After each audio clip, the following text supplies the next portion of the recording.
Hello, friends. Welcome back to another episode of I'll Call You Right Back podcast with me, your host. My name is Chad Medved. This is my show. I appreciate you being here with me.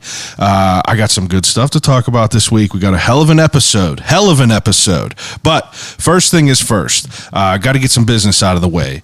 Just so all yinz know, just so you could put it on your calendars and save the date, December 18th, I'll Call You Right Back is throwing another Christmas event.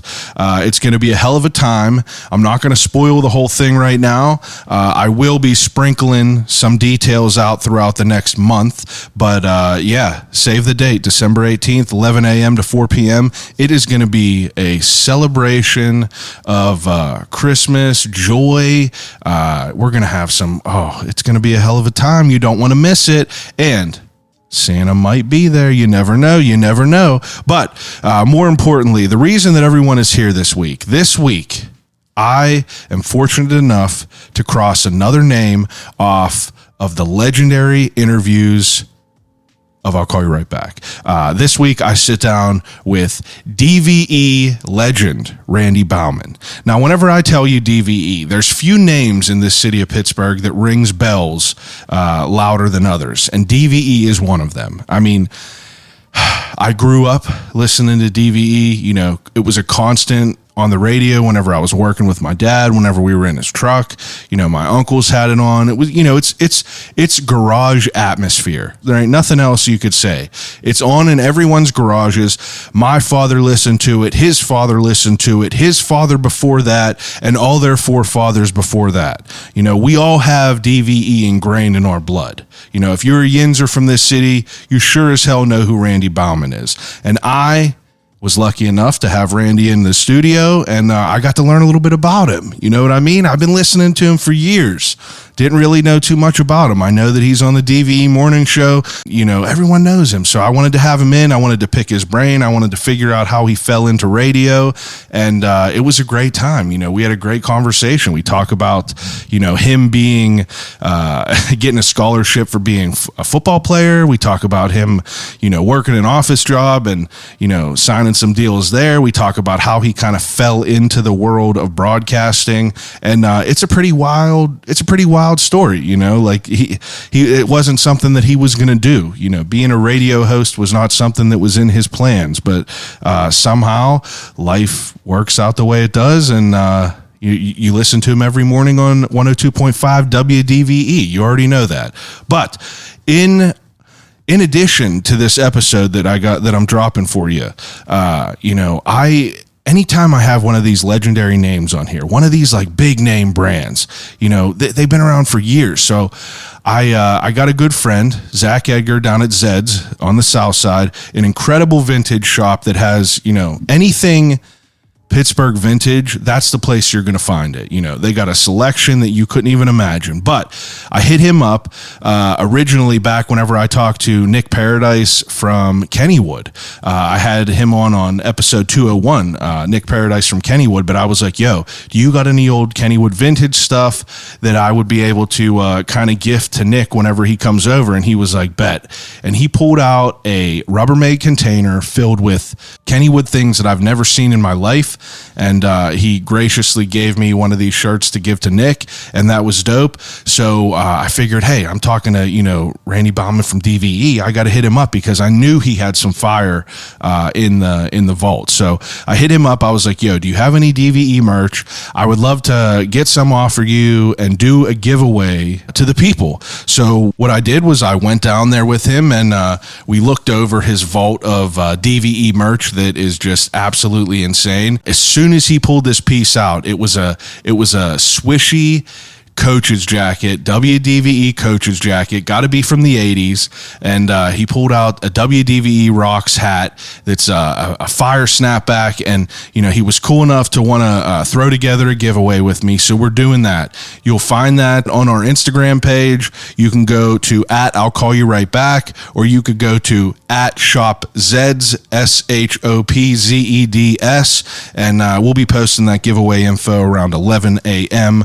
on You already know the episodes drop on Thursday. So I'll quit talking your ear off. Enjoy this episode with another legend throughout the city, Randy Baumann from the DVE Morning Show. And don't forget to enter the giveaway that me and Zed's got going on. Appreciate yins as always. And without further ado, what episode is it? 222 of I'll Call You Right Back podcast with Randy Baumann.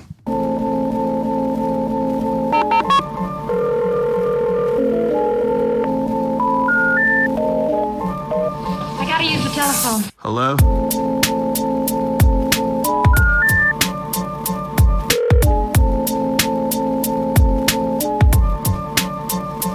Telephone. I'll call you right back. Call you right back. Telephone. I'll Call You Right Back podcast. But now that I have a spot that I could keep shit up, it's a little bit better. Cool. Yeah, I appreciate it. But I appreciate you coming by. You know, For sure. I know it's a busy time. I wanted to talk to you. I mean, obviously, you've been a staple in the city for a long time.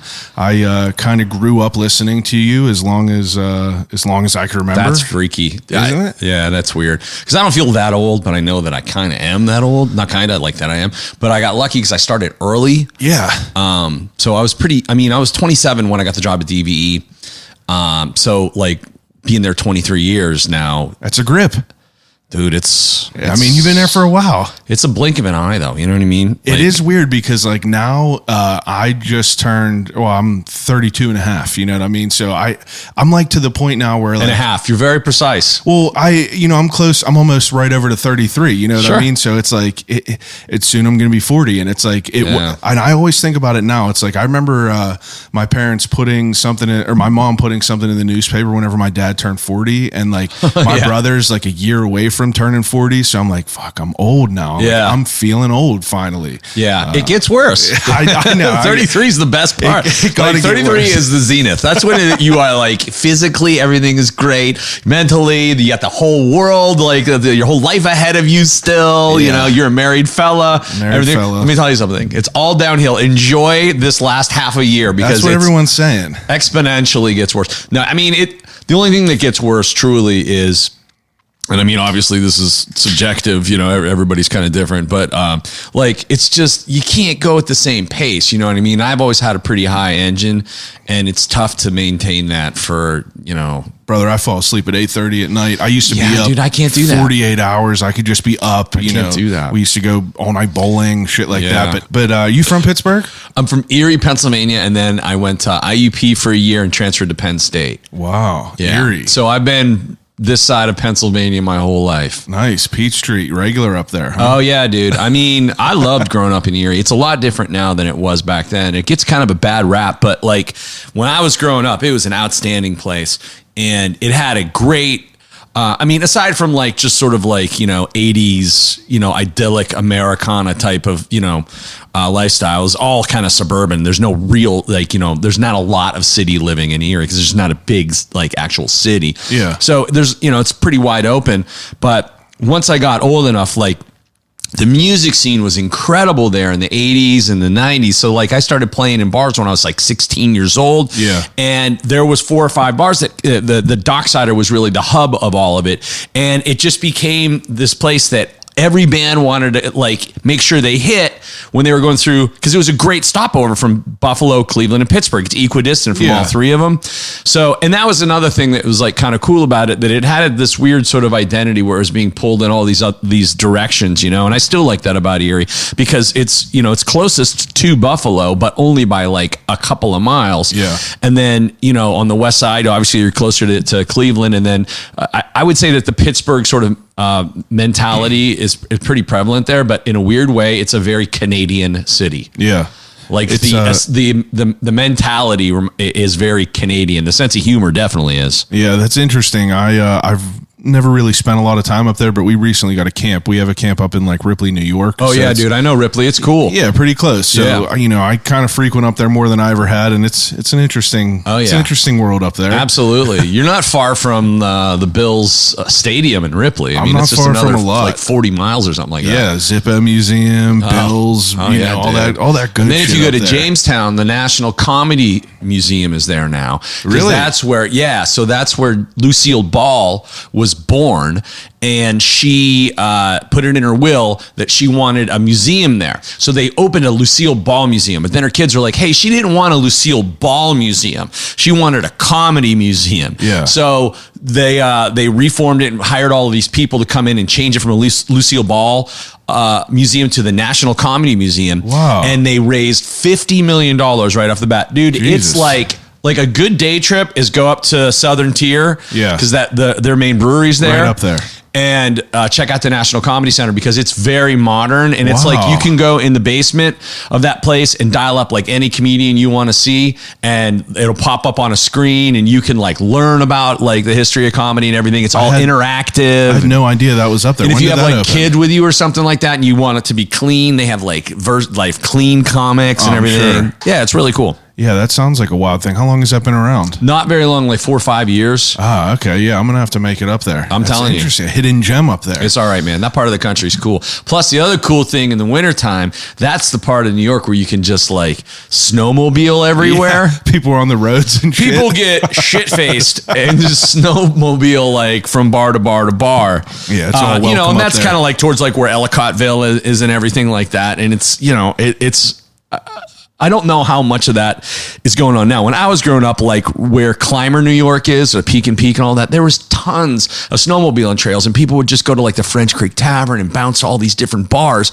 on their snowmobiles. Yeah. And then, occasionally be like, one or two tragedies a year, obviously. It's probably crazy up there now, I bet. There's cops so much going up there all the time. Oh, yeah. It's crazy. Everything's getting developed kind of out of control. It's the good and the bad of everything. Indeed. Good and the bad of progression. Indeed. What takes you to IUP? Like, are you always someone No, I got a scholarship. I got a football scholarship, but like, cause I was a soccer player and I was a kicker. My older brother played in the pros as a kicker. Patriots as well, and a lot of other teams. Yeah, he was like on 8 teams. Charlie, right? Yep. Yeah, he played for West Virginia. He was like the leading scorer of West Virginia for like 5 or 6 years in West Virginia history. And then like, I can't remember who broke it. It was like 5 or 6 years, maybe a little longer after he graduated. He's still got to be top 10. He was I a would kicker? imagine. Yeah, he was like All-American. He was badass. Yeah, he was great. I saw he played for the Steelers at one point. He did in the preseason, yeah. 94? And then, Cower cut him. And that's when they brought in Norm Johnson. That's legendary, though. Yeah, I think he only had 2 attempts and he might have been 1 for 2 and he missed one in the rain in Kansas City in the preseason, and Cower was like, this isn't going to scare Gary Anderson. We have to bring in Norm Johnson. And then they ended up keeping Norm for a while there. That's pretty wild. And then my younger brother also kicked at West Virginia, and he was a kicker and a punter there. Wow. And then another one of my brothers walked on when my brother got hurt, and they did. My older brother Charlie got hurt in the 80s, and they didn't have a backup kicker. The other two got hurt, and they brought him in to kick, and he was going to start against Pitt. Jesus. And he never like played football. He was like a total back then, like just a huge partier, and he just thought it was all hilarious. And then my older brother ended up kind of like, passing the injury test and ended up playing against Pitt, which I think he beat him. I think it was like 10-7 Jesus. in that game. So yeah, but at any rate, so that was kind of in our family. My cousin was a really good kicker too, and he kicked at Akron. And because we were all soccer players, and my dad was like, "You're not getting soccer scholarships, and I'm not paying for your college." Yeah. So we kind of saw that as a way. So I got a scholarship to IUP, and I just didn't. I was like, I don't want to do this. I hate it. I met a lot of cool people there, You but started playing football young age?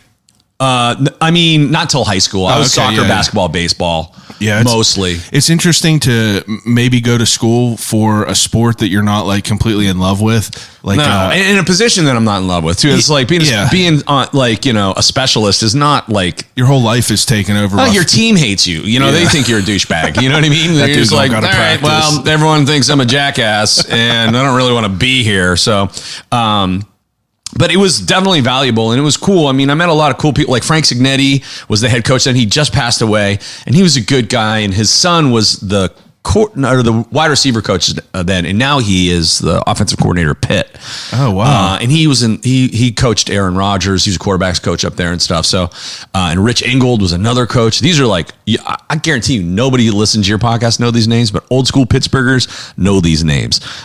Ken Rock was a guy who was a running back there back then, who was a North Allegheny legend. I mean, just a legend. So I met all these Pittsburgh dudes there, basically, because the entire team was like Pittsburghers, and I got to kind of know a lot about Pittsburgh being at IUP. Then I just didn't like it, and I wanted to go to Maryland originally anyways. Maryland. Yeah, University of Maryland. I really loved Maryland. And two of my best friends from high school went there, and I kind of was the one that was like showing them. I'm like, dude, this school is awesome. It's outside of DC. They filmed St. Elmo's Fire there. We could be Rob Lowe's or Judd Nelson's or Emilio's, what have you. I just really dug it and thought it was a really cool school. And so I was going to transfer there, and I got the bill, and I just could not afford it. Yeah. And I had Penn State as a backup, and I ended up, it was like really weird. Well, wait. Let me rewind you for a second, because we're off to the races. I'm curious. What do you even want to go to school for? Well, that's a great question. I mean, I was going for accounting because I was basically told you got to pick something. Yeah, you got to pick something. And my sister's like, if you take that, it's like umbrella, checks all the boxes. Yeah. And at no point was it ever like told to me like, you like playing music and being a jackass, like you could actually do this. Like there is school for that. Like going to a performing arts school was something that would have never crossed my mind in a million years. Yeah, well, I mean, like I said, I'm 32. I think that, I was probably the last generation in my school where like it was still like we were like shepherded away from like any sort of trade. Yeah. You didn't really have any exposure to anything besides for, you got to either be a doctor or an engineer or a lawyer. It was like them like 5 generic things. But nowadays it's like you go to any high school and there's like, whole tech wings where like, it's telling people like, don't go to college, go learn how to weld and you're going to make just as much. And it's just like a different world. The thought process is wild. I can't even imagine. Like, how old are you? 50. So like, back then, I mean, I'm sure that there was nothing. You were probably shepherded away, Well, Erie, Pennsylvania wasn't exactly like, I know, but it's like you grew up and it's like, oh, if you're not going to pay attention at school, you're going to end up being a garbage man. And like, that was like such like a negative connotation whenever I was in school still. But totally. Like, now it's different. Oh yeah. Applying a trade right now is like the smartest thing you could do. I mean, exactly. You roll in cash. Like if you're a contractor right now, you're doing all right. Yeah, but accounting was safe back then. Yeah, right. Because then it was like, oh, well, you could go to law school or something, and we didn't grow up poor by any stretch of the imagination, but we did not have a ton of money, and there were 6 kids, so it was like you were on your own, and you just kind of like figured, well, if I do the smart things that like responsible people do, then I'll end up financially okay, and I won't have to live in Erie. Yeah, exactly. And just work at my dad's security. carpet store. Yeah, yeah. And so I did that, and I went to Penn State, and I graduated, and I just didn't like it ever. But I was like, well, I'll go to law school. I don't care. It's not like I'm going to get into accounting. And then I got a job in Pittsburgh at Pete Marwick. And what is that? It was one of the big 6 back then. Now it's KPMG, and I think it's still one of the 4 that's left. Oh, wow. So you graduated from Penn State in accounting. Yeah. All the way. So when I was a senior, in October of my senior year, I had a job offer in Pittsburgh to work, making like, $30,000. Yeah, back then, that's decent. Dude, I was ridiculous. Yeah, you're going to be fine. Yeah. So I was like, I'm going to be a jag the rest of the year. Like, I have a job. I'm not going to go to law school. What do I care? Yeah. I'll take a couple of years and see if I like doing that. Well, it just was not a good match. Like, I hated it. I was bad at it. And you don't seem like your suit and tie office type guy. I wasn't, man. And it didn't go well. And it was kind of one of those, I got fired, but like I had some major successes. It was a definitely interesting time. I brought them a huge client, just pulled it out of my ass. Like they're like, okay, you suck at everything. So maybe you can drum up new business for us. Yeah. You know, do you know anybody who owns any businesses anywhere who we might be able to work for? And I'm like, my high school buddy's dad runs a steel mill up in Erie, and we used to party in his basement and stuff. He'll give me a meeting because he always thought I was funny. Yeah. And that's all that I wanted. They're like, yeah, just get us in the room, whatever. And I didn't think anything of it. And he goes, oh, that's interesting, Rand. Come on up. We go up there, and I'm like, whatever, this job stinks. I just wanted to come up to Erie and get paid for it. And this company just bought and acquired another steel mill. And I had no idea. And they were like, we actually need somebody to do all this stuff. They landed this huge multi-million-dollar account because I called this guy. Out of nowhere. So now the manager thinks I'm some whiz kid. I am not. Yeah. It was a guy I knew. Right. So they're like, no, he's got to stay because he is, he's great talking to customers and everything. And I didn't know shit. I didn't know anything that ask me about services that we offer. I can't even tell you. I am so uninterested in this stuff. I don't want to learn about it. But you set the bar high for yourself because you got this. Right. So then they fired me, and the manager, he almost went down with me. He's like, you fire him, you fire me. That kid is gold. This is stupid, right? And somebody told me that afterwards. They're like, yeah, that guy almost got fired for you. Like, that would have been really dumb. I'm like, oh yeah, I hate it here. That would have been the dumbest thing ever. That guy would have been like, I fought for you. And I'd been like, that's a nice sentiment. Cool. Though. I'm going to go be a DJ, dude. Yeah. That's a nice sentiment though, that he was ready to go down. He was a really cool guy, and his name escapes me, but he was one of those managers who take you out to Jack's and you go boozing. And, the next day he'd be hurting, and he knew you were hurting, and he'd be like, there's a lesson for you, right? It's funny you say that. I just posted on my story. I was like, I asked people, guess who's going to be in the chair right now? And someone said Jax. And, multiple people have told me, get Jax on here and get someone from Jax. Someone from Jax? I got to get someone on here. That's just weird that you say that right now. Oh, dude. Well, you're boys with Matt, and I mean... I know. I know the right people. I'll make it happen for sure. But Jax is an institution. Got to. That's literally what I just said. I got to learn a little bit about it. But I'm curious. So, how do you focus from going to be, a kicker to an accountant to becoming in broadcasting at a radio DJ? So, and I've told this story before, but it is kind of crazy. I went to a golf tournament. Golf? So when you I was golfer? No, I was just going to drink. So when I was in Pittsburgh, I listened to Paulson and Cran every day, and I said to my roommate one day, and he'll swear by this, I said, that's what I should be doing. Yeah. And he's like, too late now, jackass. I had a suit and tie on, living in Shady Side, going to work. How old were you when you said that? 22. Yeah. 23. And so fast forward, I go to this golf tournament, and my buddy's working the VIP bar area, and it's like John Daly, guys like that, there's a few big names, and we're smoking reefer all day and stuff, and being idiots. And I go in, and they have a piano, and anytime I saw a piano, back then especially, I was a pretty big ham, not quite as much now, believe it or not, but I sat down and I started playing, I started taking requests, and then it almost seemed like I was hired to play in the clubhouse. So people came around, and I'm performing, and they're throwing money. So the mayor is there because it's a big deal. It's an Erie, Pennsylvania celebrity event. Yeah. There's all kinds of local luminaries, and then someone from the golf course is like, who is that idiot playing the piano? Long-haired freak, get him out of here. And so the cops came and escorted me out. And the mayor, who was this woman, Joyce Savacchio at the time, is trying, no, let him play. So she's fighting for me, with the cops. And it was this funny scene. And I was an idiot. And I started going, I'm a patsy. I made a scene out of it because I was hammered. And so there was a DJ from the rock station that was there during all of this. And he called me and he goes, dude, you got to come on the air and talk about this. But then bring a keyboard because I can't believe that you knew all those songs because I just played by ear and I could Have you always been a musician? Yeah. Where did that come from? I don't know. I mean, the girl I had a crush on asked me to play in mass when I was in 6th grade. She goes, do you know how to play church songs? And I go, yep.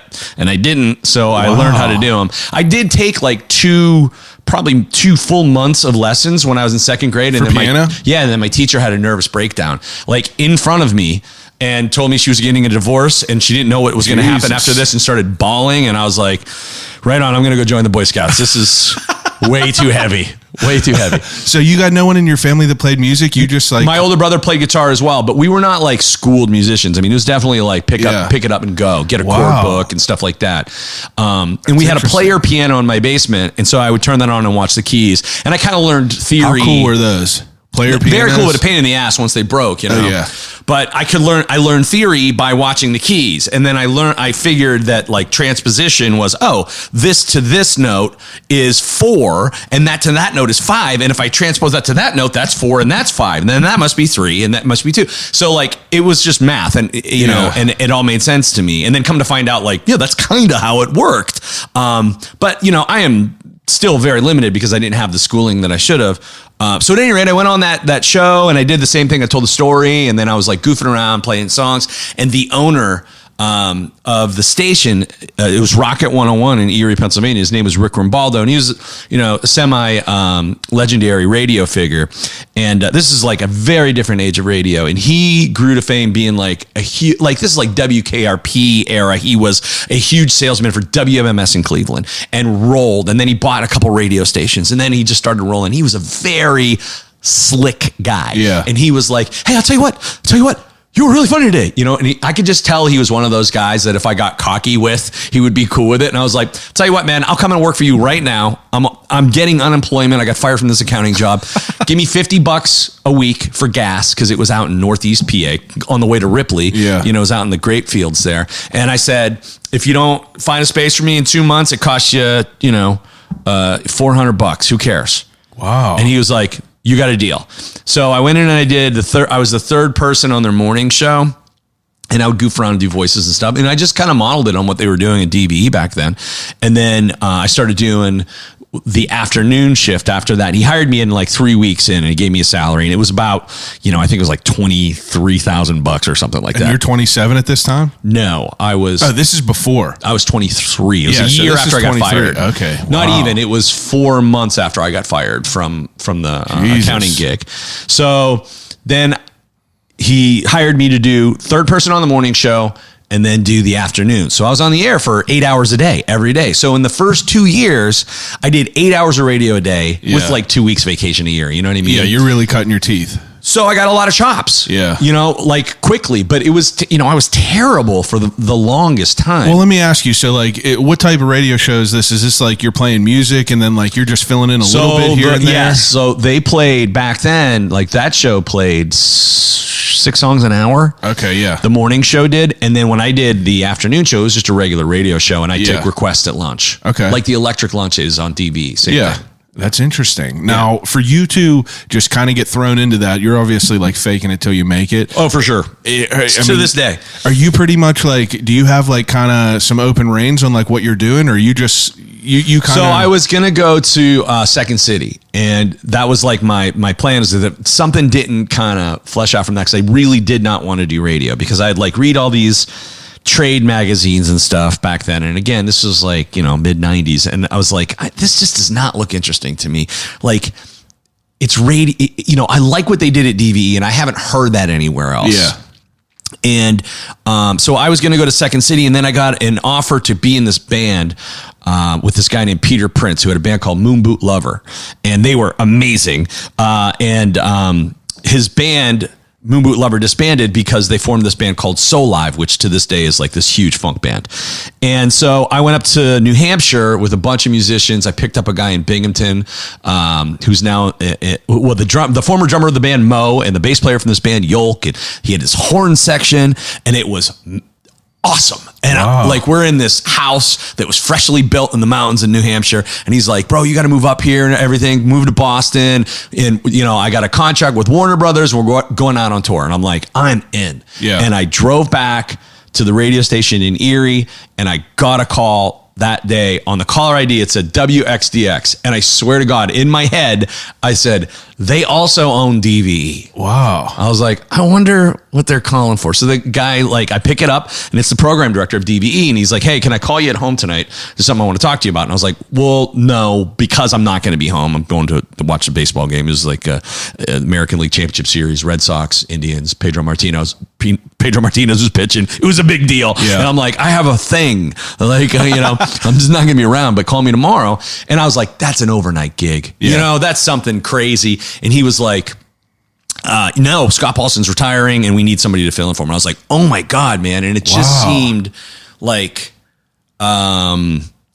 the universe was working in very weird ways there. Now, but how long are you at that radio station, you know, like working, like getting it going? 3.5 years. 3.5 years at Erie? Yeah. And they call you after 3.5 years? Yeah. Oh, okay. So people had I thought, I couldn't imagine how long you were there. I couldn't put it all together. Yeah. So like from when I was 23 till I was like 23 and a half to like 27. Yeah. And you started there at 27. Yeah. And so, the weird thing was that guy who invited me on because he saw me at the golf tournament, he was also being interviewed for the job down here. Shit. And we were both sworn to secrecy. And he says to me, and he's a coolest dude. And he said to me, he's like, I got to tell you a secret, man. I'm busting. I got to tell somebody. He's like, I'm in line to get the morning show job at WDVE in Pittsburgh.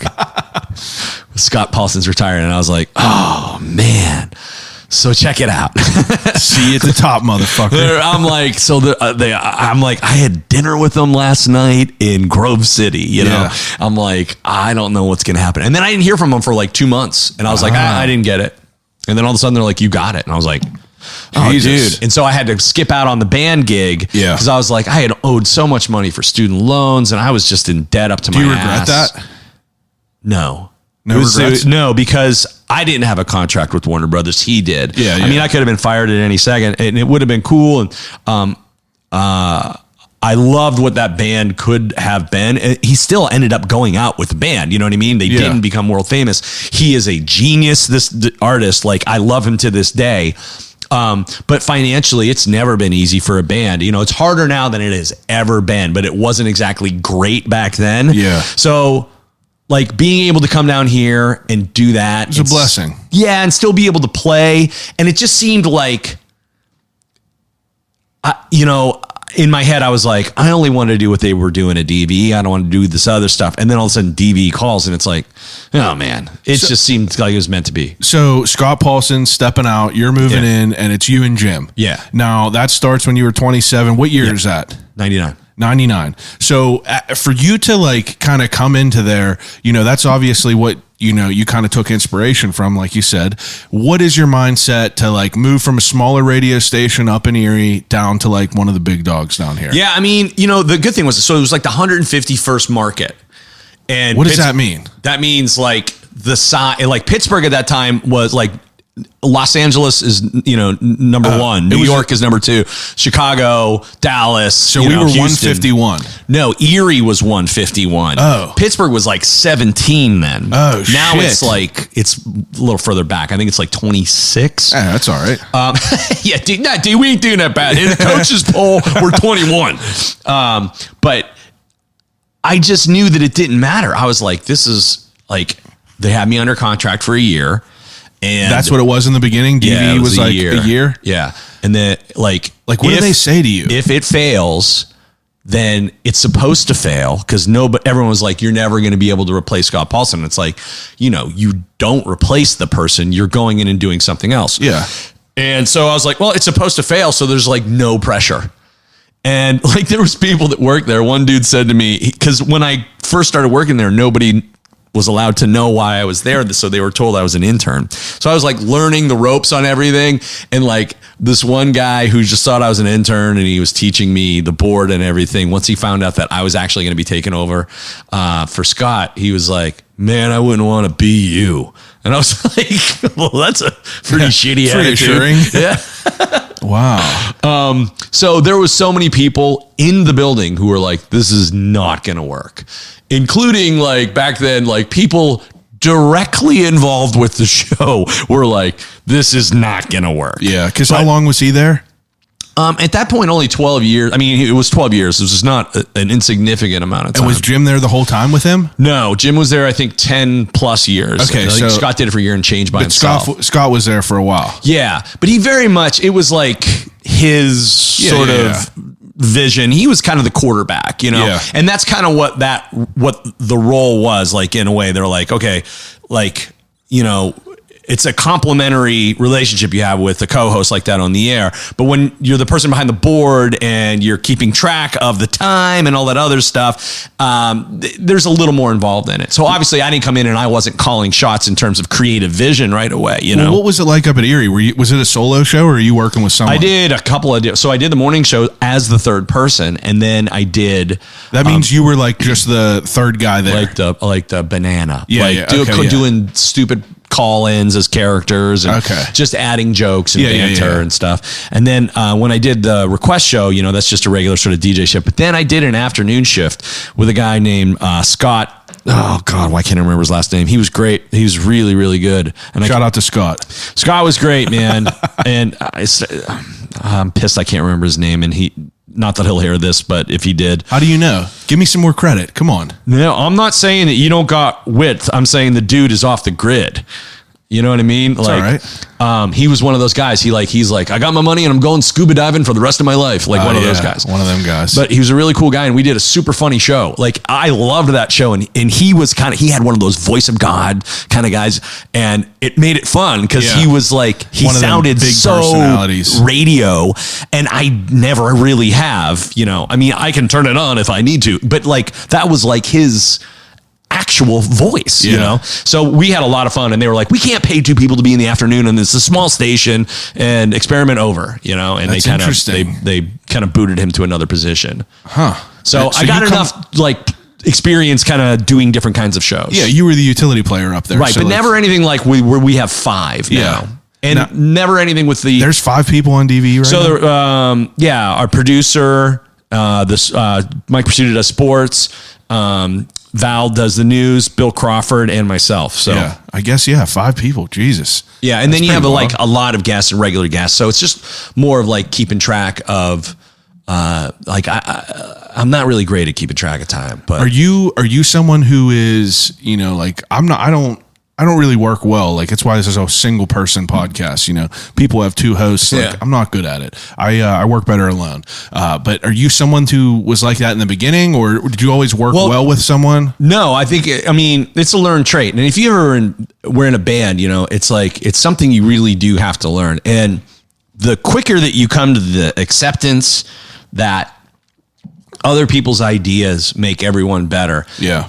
I think that creative people, if they're not kind of brought up in that environment, like I think people who do improv learn the value of that very quickly, and people who act learn the value of that very quickly. Yeah. But when you're doing something like as a solo effort, collaboration seems a lot of times like a rejection of your idea instead of an enhancement of your idea. And so you get really protective instead of allowing for the opportunity for it to have a different color to it. Wow. And so you need to like disabuse yourself of the notion that you're always right very early on if you want to do anything collaborative. Yeah. Because there's no bad ideas, and it's tough. Like I'm not awesome at it because sometimes I'll be like, cause I'm hard on myself. Yeah. So I'll be like, that's a stupid idea, Randy. So then if Bill has an idea, sometimes I might be like, no, dude, no. And then, and then he's like, well, what, you just kind of shot that down, So I have to remember that I can't. You're not the only person there. Yeah. And I can't treat other people's ideas like I would be as hard on myself for coming up with a bad one, because ultimately a lot of times everyone else is the one that comes up with great ideas. So you just have to be like, nice try, but I don't think that's it. Yeah. That makes a good bit of sense. So you coming in, you're obviously like under a microscope a little bit, coming into a bigger, a higher positioned radio station, right? Yeah. Now, being the young gun, I'm sure you got like, people were they got eyes on you. What was your initiation to being on DVE? I mean, Pittsburgh is a crowd that is born and bred with nostalgia, with creatures of habit. They like what they like. Did you get a warm welcome?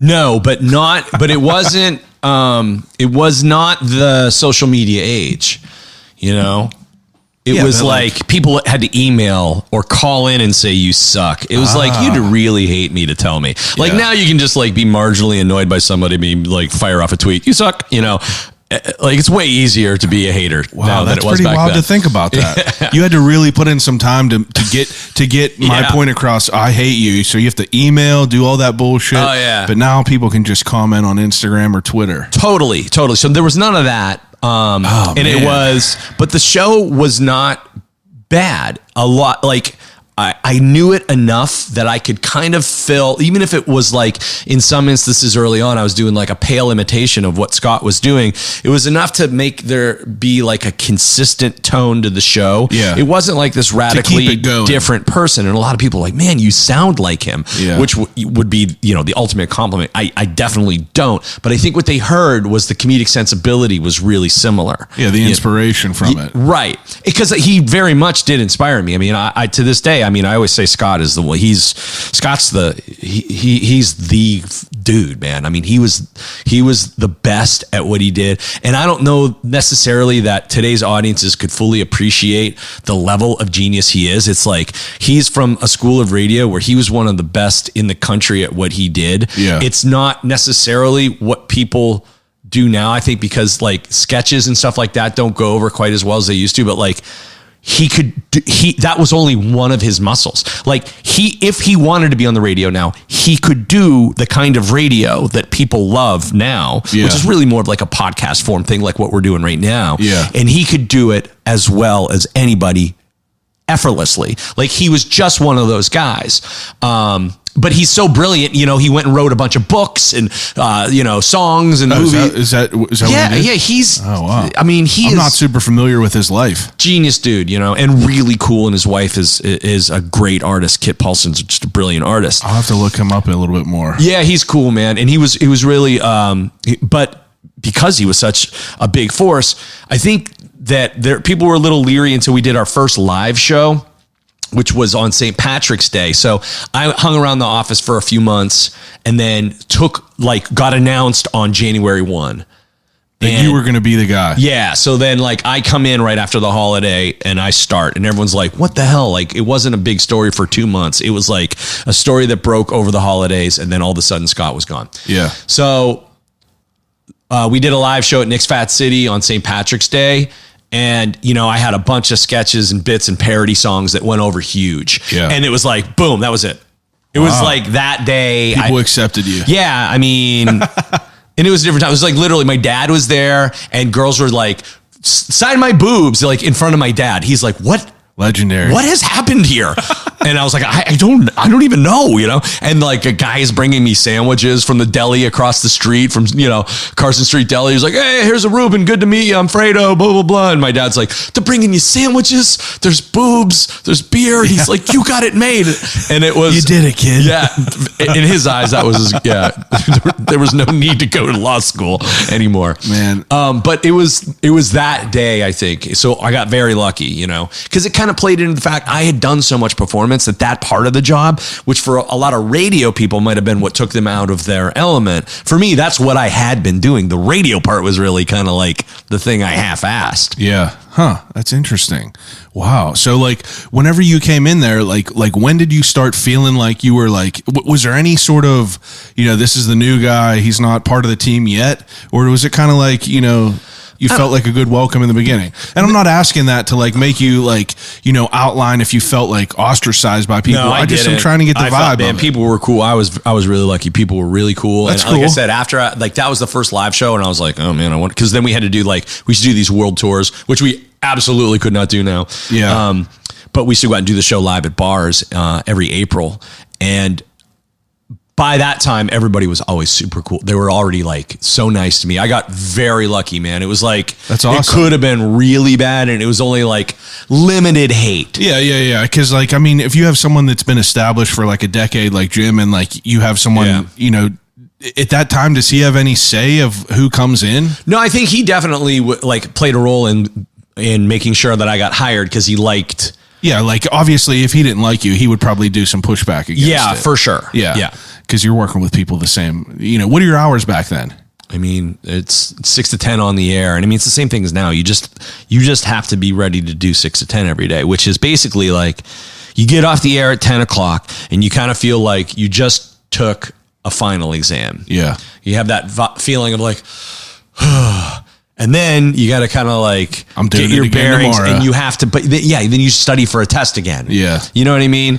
And whether that's like, it's less about writing, like back then it was like writing sketches and characters and bits and stuff like that. But like as time went on, that just became, first of all, the personnel on the show changed. So that very much changed the dynamic of the show. But the way that people like take in their entertainment now is so much different than it was back then. Why do you think that? Because of the internet and because of social media and because like everything progresses. And the way that like back then it would be like you heard something on the radio and you'd be like, oh my God, you would tell other people about it. Yeah. And word of mouth. They would want to hear it and they'd be like, where can I find it? And then there'd be like, a CD that they'd put out at the end of the day, or you'd have to call the radio station, ask them to play it again. And now it's like, look at this TikTok thing and people watch it 900 times. Yeah, that's interesting. And so also if you see a video that says 5 minutes on it, are you watching it? I watch everything. I really do. I'm a terrible person. So I don't have TikTok. That doesn't make you a terrible person, but most people are not looking at long videos. Yeah, I get it. And so people's attention span so much shorter now than it used to be. Yes, totally. Yes. And it's interesting that you say that because like back then it's like, people just listened to this radio station and that's all that was on. And like, if you, it's like you almost felt like you were part of some like club if you caught, like a comedy bit or anything like that. That's like back whenever people wanted to make a mixtape, like you had to record it on a cassette. It's wild because now it's like we're so spoiled that I could just YouTube anything, like I was researching you and I just type in Randy Baumann DV on don't YouTube. tell me what you saw. Well, there was just like a bunch of like old skits and everything like that, like Roundabout and everything. But it's just, it's wild because back then, like you said, you wouldn't be able to hear about that unless like you ask someone or someone tells you about it. So because I heard you say that before, things aren't consumed like they were, but it's weird to think about. Do you put comedy CDs on? Yeah, I do. I definitely listen to comedy. I mean, I don't know necessarily if people have comedy albums like they do. Yeah. Podcasts are comedy albums for a lot of people now. Very rare does a comedian, unless he's like a local comedy. I think the last one was like Colin Chamberlain. He did a comedy album. But besides that, you're either doing YouTube because that's free to do, or just clips for Instagram. But it's weird to think about that because at my work, I meant to bring it home today. I have a CD of you. It had to be from early 2000s. But it is. It's just weird to think about that. It's bizarre. Now, you said you spent a lot of time like, developing bits and characters and stuff like that. What are your obligations as a radio show as far as like what you have to do and what you guys could come up with yourself? So you got to entertain. I mean, and that's the bottom line. And like what DVE has always been. I mean, the reason I think DVE has this awesome relationship with Pittsburgh is it very much was a reflection of the city. And the city has changed, and so you kind of have to change with the city. And a lot of people, I think there is a kind of stale notion that it's like, oh, it's just for Yinzers and stuff like that. You know what I mean? But there's that element, of diehard, grassroots Pittsburgh aesthetic. That's always going to be there, whether it's being spoofed or lionized, but it's also a much more progressive city, and in a lot of ways in the proper, Pittsburgh city proper.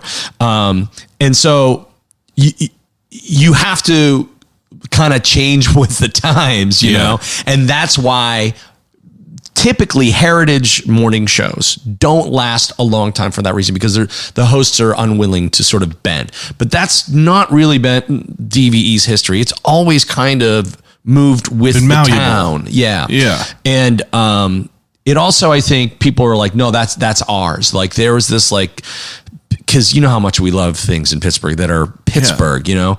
And it was like, I think, especially when Scott and Jim first started doing it after the Jimmy and Steve days, there was this feeling of like, this is good on a national level, but it's just ours. Yeah. And so, and then plus the big DVE building when you're coming into town and everything, you know, that was kind of like a landmark. Are you guys still there? No, we're not. We're in this place in Bridgeville now. The company is, after the pandemic, things have changed considerably in the industry. Understandable. That's understandable. Yeah. But, I'm glad that, we lost a lot of people, man. We lost a lot of the friends that, not to death, but they got fired, and they eliminated so many jobs. So, I'm glad for the ones that we still have. Yeah, for sure. Got to be weird because, like, you know, to speak on the whole idea of, like, you know, times are changing. It's like, you know, I feel like, you know, we're in this age of people always having podcasts, people always watching YouTube, things like that. Do you ever see like any sort of like, you know, negative impact of that to the radio? Like, do you guys see numbers? Oh, like podcast. Well, so like, I know you guys like put out a podcast of all the radio shows. it's basically our show. Yeah. But I mean, like, as far as like live listens, like back then, it's like people had morning radio on all the time, no matter what. Yeah. It's like, to be completely honest, I haven't listened to radio in a long, long time. I listen to podcasts because I commute 10 minutes. Yeah. Now, do you see like any sort of like negative sort of atmosphere? Do less people listen to the radio now than they used to? Yeah. No. Really? Yeah. More people listen to the radio. But do you want to know why? Why? There are more people. That's interesting. So more people actually listen to. Now, that's what the radio trades will tell you, you know? Yeah. I don't know for sure. I know that I listen to a lot of podcasts. And if I were a person commuting to work in the morning or commuting home, I would tend to listen to local stuff because I want to hear traffic. I want to hear about the sports teams. Like, that's why I don't think radio goes away and it still does well, is that the locality of it is just too important to people, you know? If you just syndicate all your shows away, I don't think your station's going to do very well in a town like Pittsburgh. People want to hear about Pittsburgh. It's also interesting. I talked to Josh Getzoff about this, about, you know, how people might not be listening to as much radio as before, but he also said that like the integration of technology has a lot to do with it, where, you know, you have a Penguins app and you can just hit listen on the radio, listen to iHeart, things like that. There's an iHeart app. So like you're going to be getting in your car and you can just press the iHeart app. You know what I mean? Like you can press any of the podcast mediums that you want to. Yeah, I never thought about that. So it kind of like takes away that, like, you know, that opportunity to listen to other things like podcasts with the ease of being able to, you know, get to the radio station. Well, that's just it, is that you don't want to have people like, oh, if I want to listen to the radio, I have to go over here and do all this. Yeah, and if I want to listen to podcasts, I have to. So it's like, be easy. It's all centralized now. So like terrestrial radio, you know, the demise of terrestrial radio has been written about for a long, long time. Yeah. And it hasn't gone anywhere. And I don't think it will. It's not the same. Yeah. You know, by any stretch of the imagination, but it'll never go away entirely. Yeah. You know, like when I started at DVE, there was somebody behind the board all the time. There was always somebody running the station as if it were a plane that someone had to keep flying. Yeah. And now that's not how it is. Set it and forget it. Yeah. It's a lot different. Yeah. Now, for you to come in and become like a, you know, full time, so to speak, at a big place like this, do they, you know, try to expose you toward the technical side of things? Like, did you? Yeah, they have so many geniuses that work there. Well, I'm asking about you in particular, because you didn't have any schooling in broadcasting or anything like that. So, you know, are you just brought in as some talent, or let me ask you this: were you proficient at doing any of the stuff you're doing on your podcast right now? No, but I had to learn it all myself. Yeah, exactly. Well, that's what I'm asking. It's like, you know, I obviously don't have someone that's a radio station that's like, oh, we'll put you through some sort of like class. You figured it out, right? Yeah, I figured it out. It's not that hard. Yeah, right. It's really not that hard. So to do the basics is very easy. And back then it was like commercials were basically on these 8-track tapes. If you wanted to record a phone call, that was like the most challenging thing back then, because you had to put it on a reel-to-reel. And then if you wanted to edit it, you had to like cue it up, slice it, splice it, then put the like chalk on it, and then cue it up. And then, you know, you'd hit play on that. So basically it's a series of on, off, and volume buttons, you know, so it's not that hard to figure out the rudimentary board op stuff. And you just have to know what button on what pot. What button not to press, what button to press. Right. How do I make this go? Yeah. Yeah. So that part, like the very easy stuff, like the rudimentary stuff, I didn't think was difficult at all. They really helped me with Pro Tools and recording and like ads and stuff like that. Well, not just for that, even for like putting together like parody songs, bits, and things like that. Like when you're really producing something, they helped me learn how to do all that, and taught me how to, you know, mix, and they gave you the tools in the toolbox for sure. Yeah. And as the technology progressed in the studio, they always walk you through as much as you want to learn. You know what I mean? Basically like, I don't need to know all of these other features. I only need to know this. And now I'm at the point, like, I used to run everything. Now I don't do anything. Our producer, Joe Rikiki, does everything. So I don't even, and our producers in the past, I never wanted them to do it, because I just wanted my own timing sensibilities. Yeah. And now they don't there's no way for me to do it the way it's set up now. It's hard to explain, but they put him in a different room now with the board that we can't fit in. So we're in a separate room. It's a mess. That's all right though. I mean, I feel like that might be even better. You guys are separated a little bit. We just miss Joe being in the room. That's all. That's fair. That's fair too. Shout out to Joe. Now, whenever you're, becoming, you're kind of coming into your own and you're, being this permanent spot here. Now, you say you do a lot of like the bits and the parodies. I'm curious, do you have the freedom to kind of like bring that to the table? Do you have to like kind of... No, it's 100% freedom. Yeah, it's just like, don't step over the line. You know where the line is. Well, what's the line? Is it like you come up with a song and you go up to like, Jim and all them and be like, listen, I have a song, could we work this in here? Do you have to like go to a producer and be like, can I get okayed for this? No, we're the deciders. Yeah. Like we're the ones who,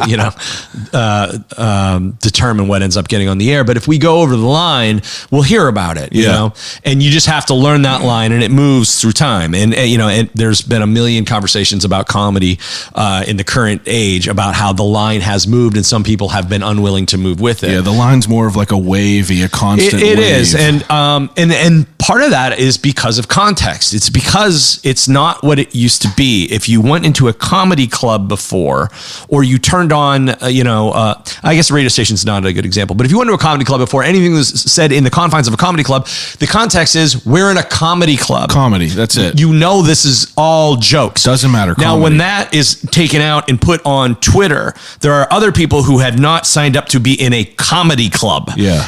But someone else is treating it like that. That's fair. And so people run into a lot of problems there because the line is ambiguous because people are seeing it as different things. And in broadcast radio and broadcast mediums in general, that has always had more of like a, hey, anybody could hear this. So, this goes back to like George Carlin with the 7 Dirty Words when he got busted in Milwaukee in 1978 or whatever it was. And some guy sued because he heard it on the radio station and it like went to the Supreme Court, and he basically was saying like, I should have the right to not have to hear this stuff in the car with my kid. Yeah. And Carlin's point, which I'm mangling, is more like you should have the right to turn the station if you don't like it. All right. So now it's more about content and how social mores have changed very quickly over a short period of time. And if you don't move with them and learn from it, you're going to catch a lot of hell. It's just a lot different now than it used to be. Yeah, for sure. None of the stuff that we used to do back in the day, very little of it would I ever even think about doing. Like I because it's not funny anymore.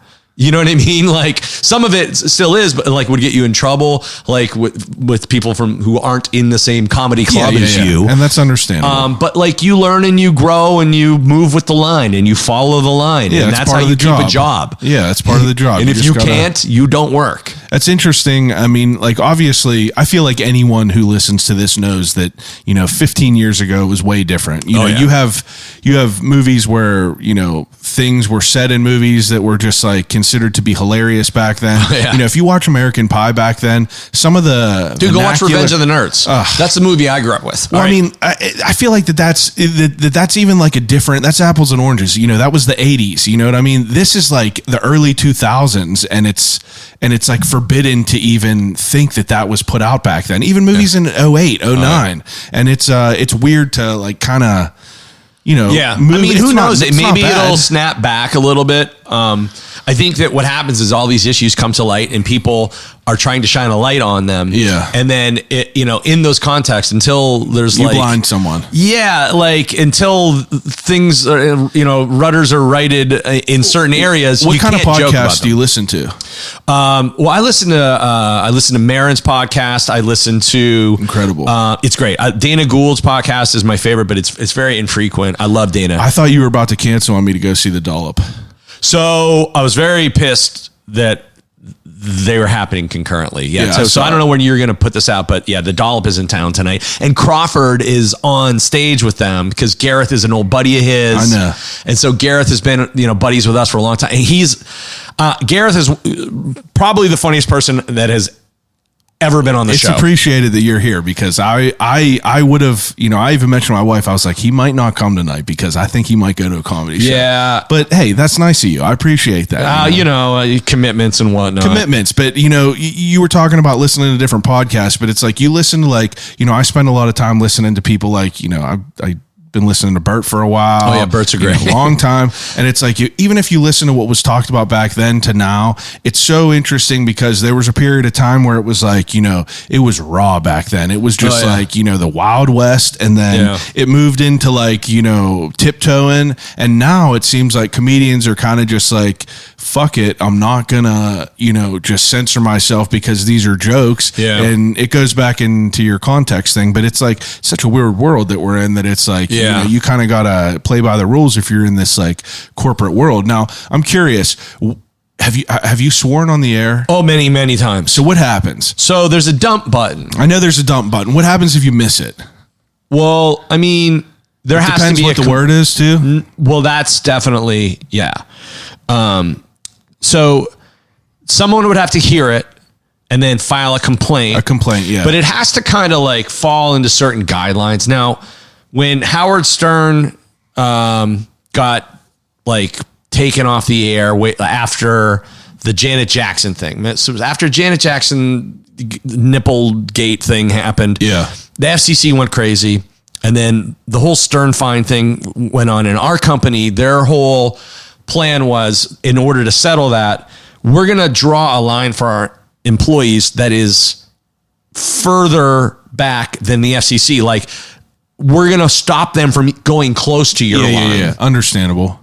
And so that really changed the game. It actually knocked a lot of hacks out. Yeah, like I was curious about that. And that was like kind of where I was going with this is like, as a world progresses, culturally and all these things have to shift into the way that they're supposed to be.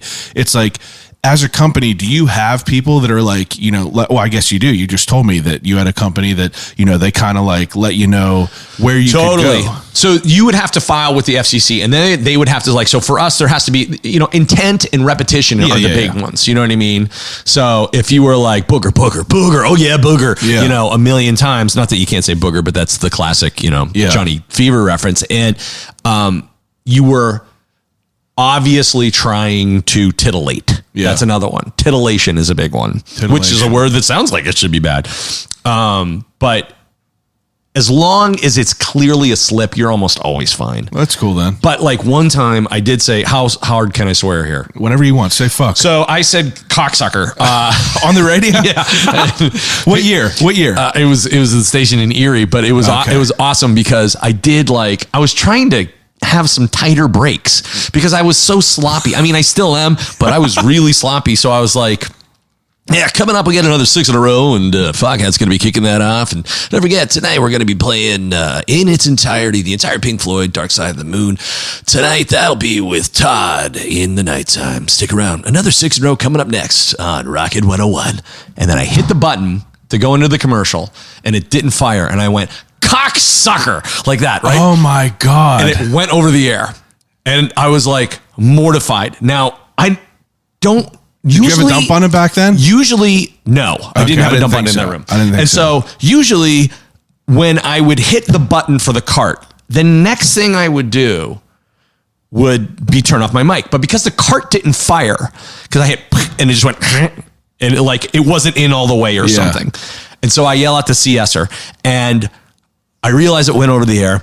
I turn off the mic and then I fire the commercial and I just walk out into the hall and the program director is like standing there, like eyes as wide as can be, smoke coming out of his ears. I'm like, I didn't mean it. I didn't mean it. He's like, how did you let that happen? And I was like, I explained to him the story. I'm like, it was just a reflex, but it had to have sounded so funny because I was like being smooth radio guy and then, throw it in the real voice. People are like, out. what? Yeah. I mean, Crawford always laughs because I've dropped F-bombs a few times. And one time I dropped this F-bomb and I realized I did. And I was like, oh my God. And the dump button was really far away. And so I jumped across the board to hit it. And then I tried to sit down on my chair. But when I jumped to hit it, I kicked the chair behind me. And so I fell down because there was no chair to come back on. And occasionally it's a mess, but Gardell swore a bunch. Myron swore a bunch back in the day. Well, that's what I was going to ask you, like, kind of lead into that is like, you guys are unique in the fact that not everyone, there's other big time radio guys in Pittsburgh that like don't really have guests on. They might have someone call in, but you guys are some of the rare facts or the rare people that, have, I've heard Bert on you a bunch of times, all these different things. And I just got to hang out with Bert last Friday. It was awesome. I saw that. I missed it. I actually got to interview him in like 2013. For real? I did a podcast a while ago. I got to interview him at the Improv. Oh, that's cool. Great guy. Bert's Always the been best. great. Yeah. And it's wild to see. It's like you go to see him from the Improv and now he's like, killing it at the big arenas. So like, that's one of the good things that they've always left us alone at DVE, and we've been allowed to call the shots. And, when I first started, I would tell comics who were coming into town, hey, if you want to get a big audience when you come into town, come in on Wednesday. Yeah. Just sit on the show for a few days. Why Wednesdays? Because they just give you 2 days. So you do Wednesday, Thursday, Friday. You know what I mean? Or do Thursday, Friday. So when Bill Burr first started coming to town, he and I became friends pretty quick. And I was like, and he said, how do I break Pittsburgh? Like he just wasn't getting crowds out there. And I told him, I was like, dude, come in on Wednesday. He goes, what if I came Tuesday? And I was like, I don't care if you come in for the whole week, man.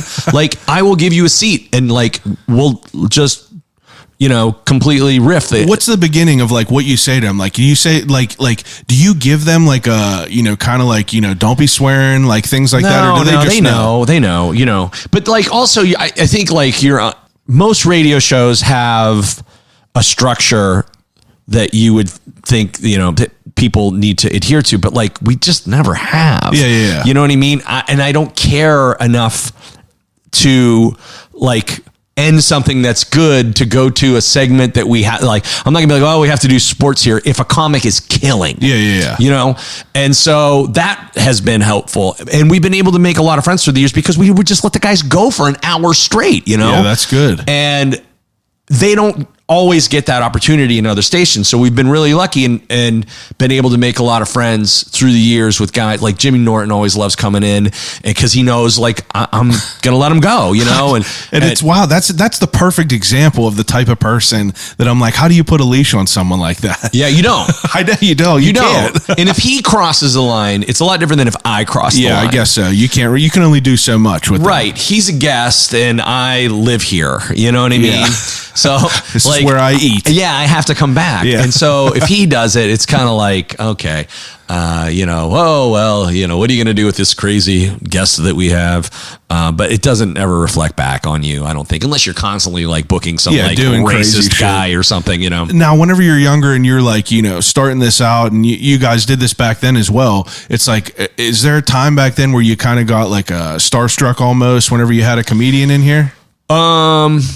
Yeah, for sure. But like most of the time it's like with weird people that nobody else that just means something to you personally. Yeah. Like I talked with Randy Newman, maybe it was like 3 years ago, and we just hit it off, man. And he invited me backstage and I got to go hang out with him and say hi to him. He's like, hey man, make sure you come backstage. And like, it meant the world to me. But like the audience, I don't know how much they care about Randy Newman. Yeah. I got to talk with Will Forte and honestly, like, I fangirled out. Like I was such a fan. It was like the Chris Farley show interview. Like, I just think he's a genius. I think he's brilliant. And, but a lot of times like celebrity is not it. It's more like people who I just that means something to you, completely revere. Yeah. Are you like, do you ever, like, obviously you're interviewing people, you're trying to, you work that muscle over the years. Do you consider yourself, whenever you started, was it difficult for you? Like, did you ever find any I don't part know of that it's ever been difficult. I mean, you seem like a personable guy, talkative type of guy. Oh yeah, for sure. But you always been like that? Yeah. But, I think that there's a certain amount of formality that's necessary when you're interviewing people. And I think like you have like this innate ability where you're asking questions, but you don't sound like you're like, questioning somebody at a police, like, cause sometimes people are like, well, what do you think about that? You know what I mean? It has to be more of like a natural conversation. So like, once you get past like the original formality, there's just sort of like ways to let someone know like, hey man, I'm just talking to you, and it's like give and take and kind of, if you have respect for the person's work it matters, but like you only to a certain extent. Like you don't want to overdo it, like I did with Will Forte. I'm like, you're just a genius. Yeah. But like if you can empathize with that person that you're talking to and stay grounded a little bit, because there's people like, do you know Kevin Pollak, the comedian Kevin Pollak? Yeah. So the first time Kevin came in, he did not want to do the show. Did not. You could tell. Do you have that experience a lot? All the time. Oh, okay. And it's your job to win them over, and sometimes you don't just because they're not going to be won over. But as soon as you let them know, you're not like, hey, it's Denny and the Bear in the morning. And, you know, it's Wacky Dave on Friday. 407. Right. But that's what they're used to. And they're also used to guys who are really competitive, you know. And once you kind of establish that you're not competitive, like I'm not trying to out funny you, like I think you're hilarious. And I just kind of want to laugh. That wins you a lot of points. But like with Kevin Pollak, and I remember he came in and he thought he was on one of those shows. And I started asking him about like, I knew who his comedy heroes were, you know, because I loved Kevin Pollak. I still do, man. And I started asking him about this, nothing about him. Yeah. Just started asking about, I know you love these guys. And I'm like, I saw this documentary, blah, blah, blah. And he immediately lit up, you know, and I was like, yes, this is the way to get in with people who don't necessarily want to be there. Yeah, you're not asking everything that's low hanging fruit. Totally. Yeah. I'm It's not like- going to be like, so what was it like to be on A Few Good Men? You know what I mean? 1,000,000%. Because crazy. he doesn't want to talk about that anyways. He's been talking about it his whole life. And so that's what I always try to do with people, which sometimes disappoint listeners. Like the very obvious thing, like I'm not even going there with those people because, you know, sometimes you'll get around to it, you know, and that's the best way to do it, where they're like, okay, yeah, I'll give you a little of this because I can see you're not a jag, and you don't care if I don't give it to you. You know what I mean? Because you kind of have to come off like that, like I didn't want to ask you about this, but and as long as you kind of come off like that, I think that works. But Patton Oswalt was another one. When the first time Patton was on the show, he was like, oh man, you could just tell he was like, F this, and I just kept kind of like showing him like, no, dude, I'm a fan. Like, I'm a it's fan. like, I'm not like your typical guy. And by the end, he was dealing aces, and I knew he was very tired. That's the other thing. Like those dudes do shows. They don't go to bed early, you know, they get to sleep at like 4:00 on a Thursday night. And then someone wakes them up at 7:30 and drives and they're them all in. banged up the night before. Sometimes, and sometimes like Tracy Morgan was the most like did not sleep. Oh, I bet. Came in, and he'd been on the show a few times, but the one time, and I've told the story on the air before, where he came in and I just pretended to be on the air because he was swearing so much. I'm like, I can't put him on. Oh yeah. And it was just every word was F-bomb, and I just taped it. So I was like, and I put on my headphones and I'm like playing Freebird and stuff, you know, underneath. Long He stuff, can't yeah. hear it, you know. And I taped it, and like he was probably the most banged up that came in there. Most of the time they respect it and they're cool, but there are those guys who are like, they're just used to going into hacky radio shows and they hate it. And so luckily DVE's like kind of got the reputation through the years that it's not one of those places. And then the people at the Improv or other comedy clubs or comedy bookers in town will tell them like, no, you know, you're not going to get into a competition with anybody here to be funny or anything like that. And they're not going to make you tell jokes. Cause some places, some shows, they make you give your set. Oh, really? Yeah. Like Jesus. Well, I mean, I can't even imagine trying to ask somebody that in like a market like Pittsburgh. They'd be like, yeah, why don't you go after yourself? Like, yeah, I mean, like, I feel like, you know, I don't know if it's just like it here or not, but I feel like, you know, me personally, I could tell the shit that's like, you know, kind of rehearsed and kind of like, you know, choreographed, so to speak. But I just want, that's why I do long form podcasts. You know, not everyone wants to keep it to an hour. Everyone wants to keep it to like, you know, whatever. But by the time you're even into an hour, that's whenever you're getting into the good shit. It's just like, I like learning about people. I don't like just hearing, you know, I don't want people to be on. Isn't all that the interesting time. though? Like when I listen to Merritt's podcast, there'll be people I don't know anything about them, and I just like hearing about their lives. He's literally my hero. It's like, that's like, so you got the signed, that's who I want to be after. Yeah, I mean, he has a great podcast. There's no doubt. He loves Pittsburgh too. I mean, he keeps talking about. He's like, I could move there. I could move to Pittsburgh. I mean, Pittsburgh is a pretty cool place. I'd be fair to say that he probably says that about a lot of places. He's been saying it on his podcast. Like a lot lately. It's weird.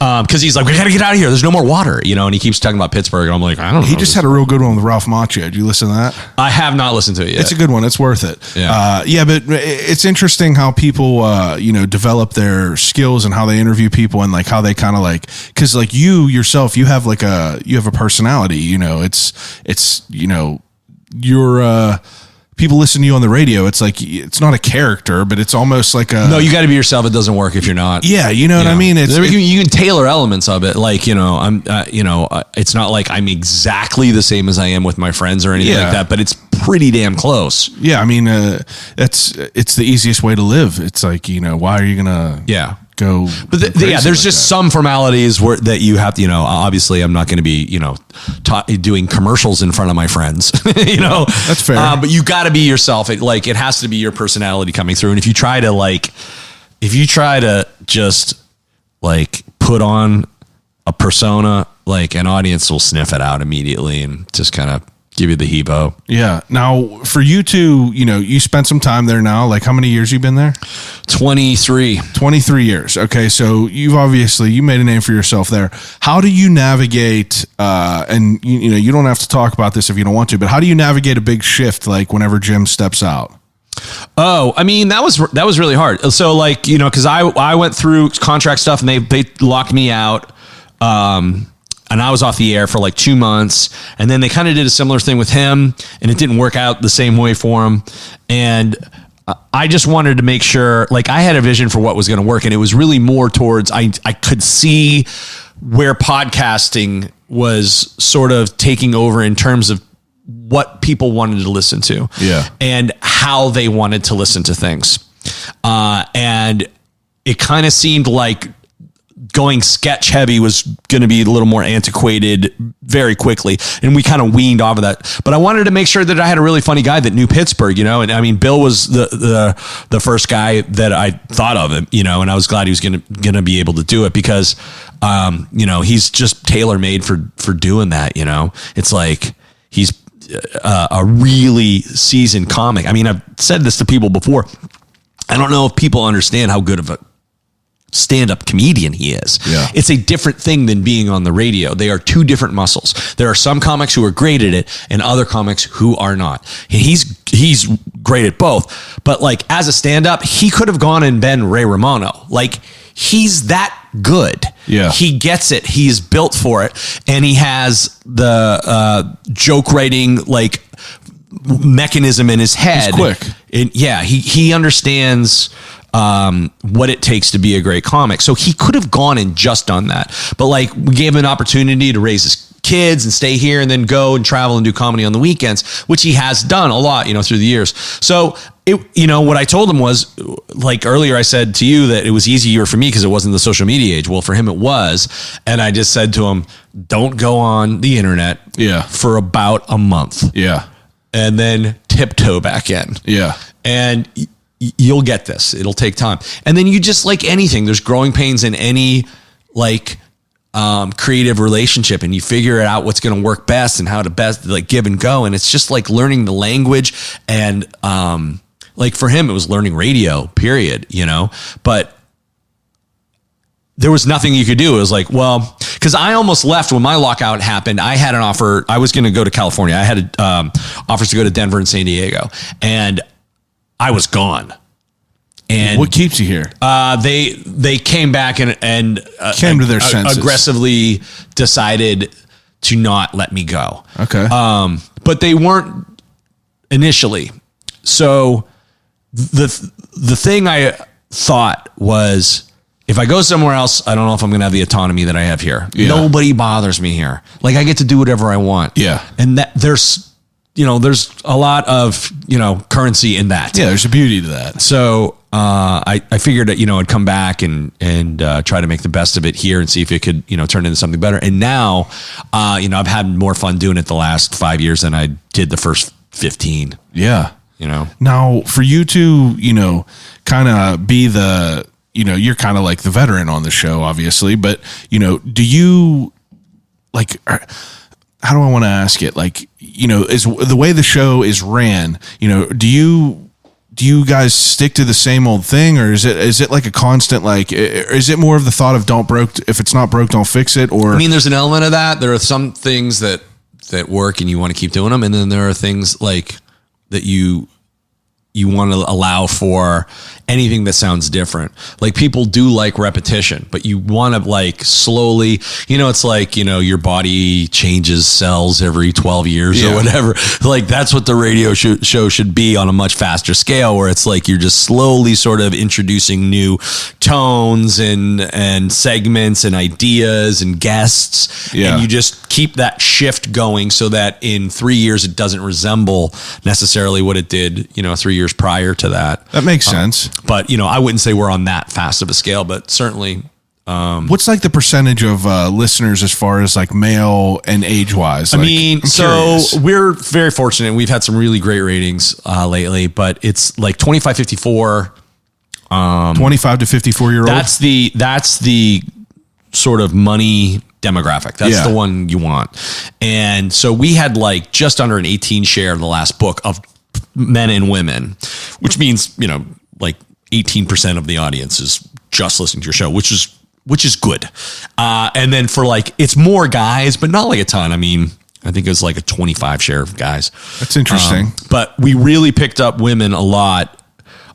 Before it used to be all guys. When I got there in the 90s, it was like all dudes. And then, like slowly it started to become something that I think was like, more like both men and women would listen to it. Yeah, it got a little less bro-y, I think, Yeah, I mean, like almost. Yeah, I guess that's a good way to say it, bro-y almost. But it's interesting because DVE is like kind of like the default channel from. I mean, my life growing up, it's like whenever I go into my dad's garage, DVE's on, along with a lot of the other places, gas stations, anything so to speak. And I mean, is that like?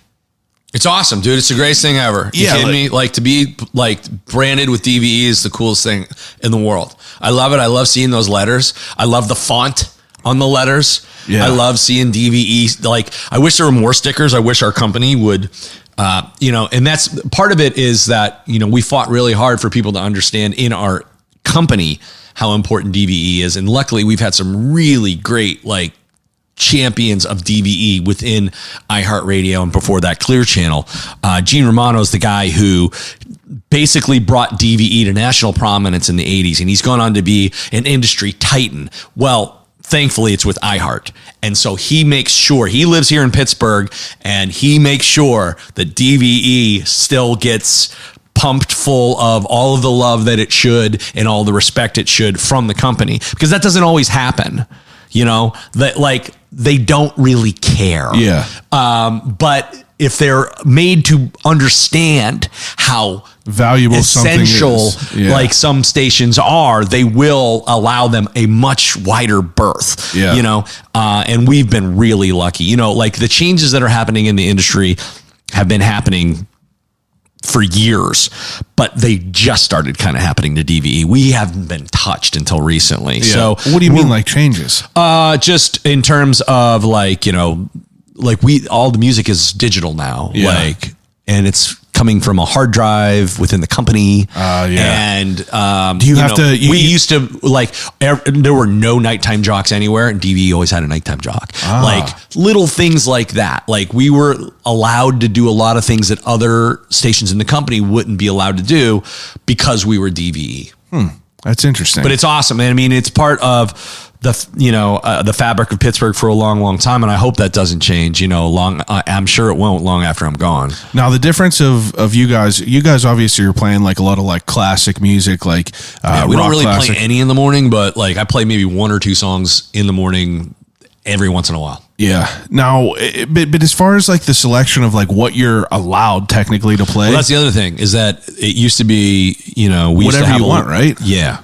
And now it's like you have to pick from a pool. Yeah, I think Val would be the one to answer that. I don't really know in terms of like how tight the playlist is, but like that was one of the things was we had a much less narrow scope of what could and couldn't be played than every other station. And now it is a little more narrow, but not by much. I mean, they still have so much programming that is like listener driven that it allows them to. But the problem is now you used to be able to be like, someone would be like, would request something super rare. Yeah. And we'd be like, oh, cool. And you'd go and you'd pick it out of a wall of CDs, but now you have to go on the computer, and if it's not there, can't use you it. have to put a request in for the company to download it, and then you just don't get it immediately. That's crazy. Yeah, it's a little bit of a drag. Man, That's a little different. that is wild. I just imagine like, big walls of CDs. You probably That's don't what it have used to be. None of that now, Yeah, right? not anymore. Jesus, dude, are you still a big collector of music? I mean, yeah, but I am. Not physical copies. No, I'm not. Yeah, I'm bad. I'm not like, as much as I love vinyl, I don't go crazy with it. I am much more about the ease of the cloud, and I know that sucks, but It's easy, but there's people that I have a buddy who's like, I guess he's an audiophile, he would call himself, Yeah. but he's like, he always posts tweets. He's like, records sound like shit. Everyone's spending all this money to sound like shit. He's like, everyone thinks that this sounds like something. I disagree. great. I mean, modern pressings might sound like shit. I get it, but it's never going to sound better. Technically, it's not going to sound better from that. Obviously, a record and vinyl has its own little intricacies Yeah. that make it sound better to you, but Yeah. it's not as clean. And like, I can understand that, but it's also like, you got people going out buying like $45 vinyl LPs, and you're like, I can just download it on Spotify. Well, especially if those are being pressed digitally. If they're not analog pressings, then there's no point in getting them. yeah, then you got snake oil. Yeah. That's what it is. It's snake oil. Some people like to just have the album so they can be into vinyl. Yeah, But it's collector. most vinyl collectors, I would say like 99% of them don't F around. Yeah. They're not trying to just have an album. They understand the differences and the intricacies that make it great. And they typically have systems that make sure they sound great. Yeah. I have never been one of those guys. Me My either. ears are shot from years of playing on stage Those are and all my having headphones dad's. on. Those are all my dad's old ass shit there, and that's that thing's about to break. I was listening to the record today, but it's like, Oh, is that stopping. Raconteurs? That's Raconteurs, but the record player's about to break. I mean, it's yeah. spinning all off. But you've been a musician for a long time. You do the ramble. I'm curious about how this came to be, because it's a cool idea. Explain Yeah. what that is.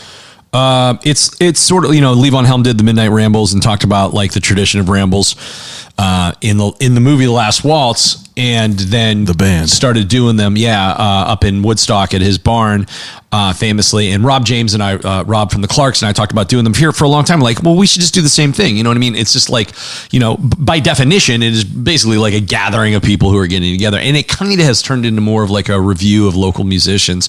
But they're very tough to put on now post pandemic, just because there are fewer venues that can kind of handle it, and the Rex Theater was really the great place for it. But we started doing like these shows that were all like we did these Stones for Children's Hospital shows. Yeah. It was like Stones albums. And after I got Rob to do that, I was like, we need to do the Rambles now. We need to do those. And, it just became great. And So what is it basically? It's just a bunch of people jamming. it's a core band, and then How many people? a lot. There's The core band is a lot of people. yeah, I play piano, and Skip Sanders plays organ. Chad Sipes plays bass. Joey Wazlowski's on drums. There's a horn section that Phil Bronze puts together for every show that usually has Ryan Booth, and lately has had Abby Gross and Nate from Common Heart. Rob James on guitar, Mike Minda from the Common Heart on guitar. Before that, Nathan Zub on guitar, and then Jesus. rotating singers and guitar players that would come out and play with the band. And then they would do maybe one or two songs depending. And then it's like a party. Like a little showcase. for sure. Yeah. And what are you guys playing? Anything? Like I always try to use the band as a guide, but like really as like the canon of music. You're making everyone younger artists and everything. You got to pick a song from the band. No, Nothing I would else. like a lot of times I would give them recommendations. I'd be like, I think you should sing this song. Yeah. Because like I like turning those guys onto that, but I never was like, no, I don't want anything modern. We play plenty of modern songs that fall within that like canon. You know what I mean? If it sounds like it's inspired by, I mean, that's why we always say, if it's inspired by, that's good enough. But like, doing something way out from that just seems like it wouldn't fit in the show, because there's a vibe to the show. Yeah, you're not doing an acoustic of the Chronic, you know what I mean? Right. Yeah. And there's not like goofy tunes or anything like that. I mean, it's You ever like, think about that? What? Doing some wild shit, not really necessarily. I wouldn't need to do it as that, but you wouldn't need to do to that. Yeah. Are you someone that sticks to do you stick to what you stick to as far as music? Are you a jammer? Yeah. I mean, I've been a jam band guy my whole life. I always played in jam bands, and I'm doing some Grateful Dead shows coming up with playing with the Cause. I don't know when this is going to This will be next week, probably next Thursday. Yeah. So then tomorrow night, I'm playing with them at the Squirrel Hill Theater for their Halloween Grateful Dead show. And I've done a bunch of those shows, and I'm playing with Buffalo Rose on their CD release or their album release at the Thunderbird on November 18th. I'm going to play organ for them. And you play music every day? Yeah. Yeah. I play guitar and piano every day. Nice. That's fantastic. Yeah. It's interesting because we were talking about before about kind of how you get in with someone and how you kind of show someone that you're not just like that low hanging fruit type of person. And I'm very much not the low hanging fruit type of person. I kind of do my research, but you are an interesting person because I looked through all that I could find and all I could get out of you is that you like dogs and you like live music and you like playing music. Yeah. And that's pretty much all you post about. I don't need to post about anything else. I know. It's like here's the thing, man. Nobody wants to see me. Who gives a shit about my face? Number one. Number two, you can't get angry about it. I quit Facebook.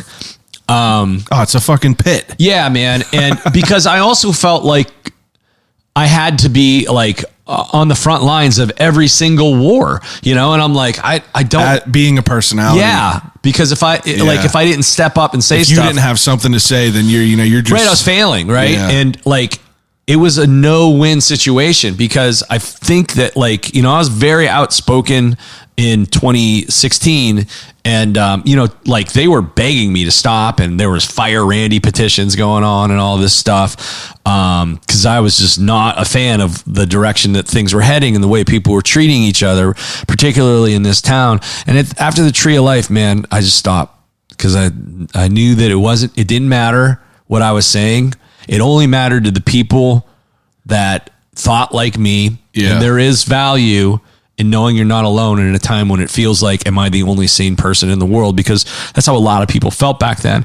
I think we're kind of calloused over now and understand things a little bit different and understand how much they've changed. And I don't feel like I have to be the one doing it.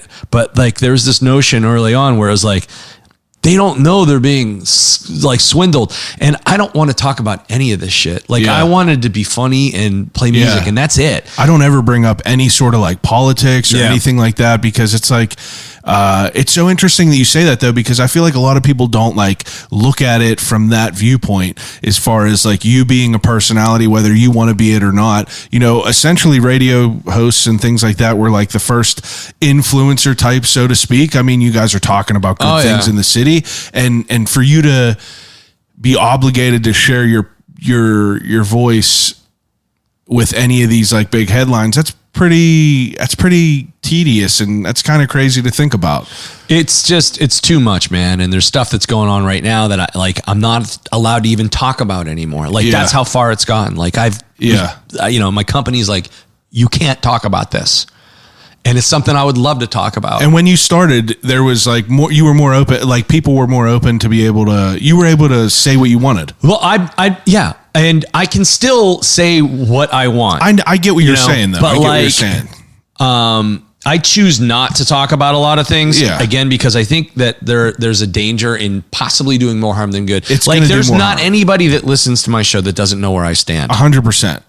And people listen to your shit to I say your people listen to your show to get away. It really is. I think about this and that's why I don't really talk on current events and shit like that is because I feel whenever I listen to Mark Maron talk about things, I want to get away from. I see it every day, all day. Yeah, that's kind of where I came down on it, And I heard Sharpling say that one time. They can get it anywhere else, and they're getting it everywhere else. Yeah, and I was like, yeah, and that's not what I came here to do. And I'm an idiot, and I have no business putting my opinion. Well, I'd like to think I'm fairly politically astute, but that doesn't matter. It don't matter at all. It doesn't. It doesn't. They're not oh well, he would know. You know what I mean? Yeah. I mean, I just try to point out when when there's things that are blatantly wrong.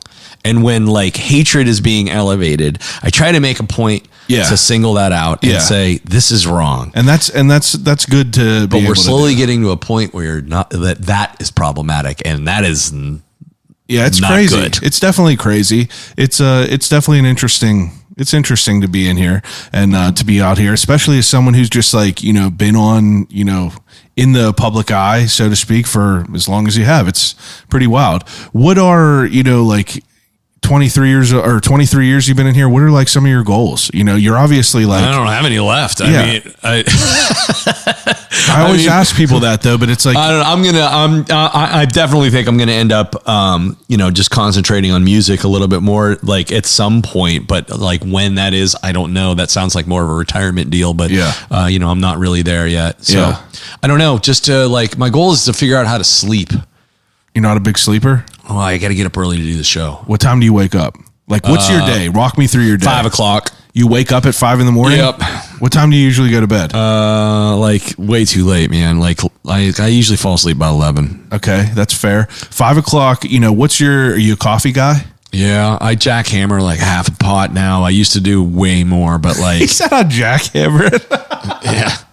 And so you go to the office, you get ready, 6 o'clock rolls around. Yeah, you it's just like, work what all happens? day, man. You're ready the whole day. You walk in ready. I mean, it's not like you go there and get ready. You're just in the booth though. Yeah, and I'm like, late every day. So, I mean, like the show's kind of started and then I kind of walk in and start join the conversation late. And sometimes that doesn't work so well, but now 10 o'clock is done. The show's done. You're off the air. It's like, do you spend some time there to do like some prep for the next morning? I mean, we all like you have meetings and stuff like that occasionally, but mostly like we work from home, man. And we just we talk all day. I mean, I talk to Bill and Joe. You guys are not in a studio together? Yeah, we're in studio together. Oh, you say you work from home? Yeah. Like you prep at home. Oh, okay. That makes sense. Yeah. Like our new studio, even if I wanted to work at the new studios, I couldn't. They smaller. Dude, there's no offices. It's an open floor plan. How do you feel about that? Oh, I mean, it's not really like a big deal for me personally because I never stayed at the station. I always got out of there because all you ever end up doing is getting sucked into a meeting that like you don't want to be in. But like I feel bad for salespeople and programmers who don't have an office. Yeah, that's fair. It's wild. What is you said you want to focus on music, like what kind of shit do you do outside of here outside of work, besides music, besides like, playing music? I mean, what do you do for fun? Well, I take my dog every day hiking somewhere. And and I like being outdoors and my girlfriend and I go, hiking all over the country and just try to do that stuff, get up on mountains, get out by the oceans. You're a traveler? Do that stuff. Yeah. You love the West Coast? I do love the West Coast. I saw you did that. I don't know. Did you say how many days? 10 days you did like down the West Coast from Portland or whatever? In August. I went from Portland over to the coast and then straight down to San Francisco. We took a trip to Portland and then up to Seattle. It was incredible. So we were thinking about doing that and then going up to Vancouver and just at the last minute we're like, let's go south. Yeah, it's wild. It's cool to see. Do you get to take a lot of time off? Yeah, relative to, I mean, it's an all-encompassing job, so it doesn't feel like I get that much time off. Yeah, but I mean, like you can go on a trip 4 weeks, through the year, yeah. Like, what's your thought? Like, what is their thought if you were like, I want to just be gone for 2 weeks? Are they cool with that? I mean, they'd have to be. Yeah, I guess. It's like, do something about it, right? Yeah. All right. Now, I mean, is there anything you think I didn't cover? You didn't get my blood type. You were very thorough. What's your blood type? I don't even know, man. You really don't know? I don't. I looked whenever COVID was happening because it said like some blood type was happening. or whatever. Yeah, I wasn't that, so it completely went out of my mind. I'm curious, what's the last live show you went to see? Let me see. It was... Well, I just went to the Women Who Rock show, and I saw a local band, Tiny Wars. Tiny Wars. Man, they're... Abby's and Sue. I mean, what an amazing band they are. I mean, I see a lot of local shows. The last national show I went and saw Sam Bush at the Thunderbird, who's a bluegrass like pioneer. He's a genius. So it was really cool. That was a great show. And then I went. What did I see at Stage AE? I saw something at. Stage AE that is escaping me now, and I don't know why. It's all right. Because I'm tired, dude. I'm gassed. I got to go eat too, so I'm out of fuel here. I know. I'll be getting you out of here. I do one last segment to kind of button everything up. It's a segment called Desert Island Questions. All right. Desert Island Questions. Here's my question for you on this. Ask me whatever you want. Is it desert island or deserted island? Because a desert island is an island in the desert. Touche. Or is it deserted? What do you think nothing it is? on it. I'm just saying. I think it's both. All right, but how do you spell it then? DESERT. That's the only reason. It's only one. That's a desert. Deserted. Yeah, I guess. You're messing with my mind right now. We're going to move on from that. Desert Island Questions, whenever I give each guest 3 categories to take one on a desert island and use until they starve to death and die. First category, 3 things to watch on a desert island. You get to pick 3 movies to watch over and over and over again for the rest of your life. So like I'm inclined to say movies I haven't seen. Why? Because I've already seen Goodfellas so many times I can do the whole thing. You're a Goodfellas over Casino? I could put coconuts, like faces on coconuts, and do the dialogue with them. I do like Casino, but it moves much slower. There's some great scenes in Casino, but it is an inferior movie to Goodfellas. That's crazy. It is an inferior movie. It's too long. I'm not even going to have this conversation. Go ahead. But I don't know. Yeah, I mean, there have to be something funny, but like, I don't know. Something from my youth, probably like, Young Frankenstein. It's a good one. Like one of my all-time favorites. And I don't know. Something long. Boyhood, the Richard Linklater movie that's like 15 hours long. Yeah, wasn't that filmed like over 10 years or some shit? So take up some time while I'm hoping a ship comes by, I guess. So that's your mental. What's the last one? You got to pick one more. I think you said 3. 3. I said Goodfellas, Young Frankenstein, and you threw me off. You were like, I'm inclined to pick things that I've never seen, and then you were like, Goodfellas. I didn't know if that one counted. It did. That's fair. Is there any movies that are out right now that you want to see? No, nothing in particular. I just got Criterion Channel though, dude. It's awesome. I mean, it has all these foreign flicks and all these like independent movies from like the 70s and 80s that I've never seen. It's really, really Do you cool. watch a lot of stuff? I do. I'm a big movie buff. That's good. My most recent movies that I watched were pretty good. One is called The Platform. It's on Netflix. I think it's a Portuguese horror film. Oh, cool. It's wild. It's these people are on different levels. One to limitless amount. Yeah. First level has this platform that comes down, and the first level gets everything is prepared 5-course Michelin stars, and there's just 2 people, and the further the levels go down, obviously the less food they get. Yeah. So it shows from how everything is great up top to the chaos that happens at the bottom. It's a wild movie. Oh, right on. Worth watching. But dude, okay. I just saw Vampire. One with Jamie Foxx? No, dude, the old Klaus Kinski with Werner Herzog movie. It's the spookiest, creepiest movie ever. I'm telling you, it's in German, but it's super weird and super creepy. What's it called?